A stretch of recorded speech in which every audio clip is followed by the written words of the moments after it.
بکھر کے قبضہ مافیا اور دکاندار ہو جائیں ہوشیار، سی ایم پنجاب مریم نواز کی طرف سے بنائی گئی پیرا فورس نے آج باقاعدہ طور پر بکھر میں کام شروع کر دیا ہے۔ پیرا فورس اب تجاوزات کے خلاف آپریشن روزانہ کی بنیاد پر کرے گی۔ دکاندار ڈسپلے نہیں کر سکیں گے اور نہ ہی سامان اپنی دکان کے باہر رکھیں گے۔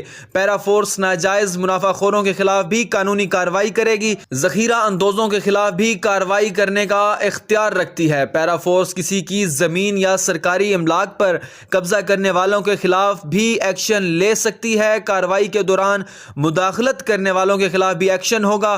پیرا کے ڈسٹرکٹ انچارج مہر سجاد نے اسپیشل مجسٹریٹ عدنان جمیل اور اپنے اہلکاروں کے ہمراہ بانو بازار، مسلم بازار، قصر زینب، جی پی او چوک تا بازار کو چیک کر کے ہدایات جاری کی۔ تاجران نے رضاکارانہ طور پر تجاوزات ختم کر دیں۔ اگر کسی دکاندار نے کوئی ڈسپلے لگایا یا دکان سے باہر کوئی سامان رکھا تو ان کے خلاف سخت ایکشن لیا جائے گا۔ اس طرح کی مزید خبروں سے اپڈیٹ رہنے کے لیے ہمارے یوٹیوب اور فیس بک پیج کو فالو کر لیں۔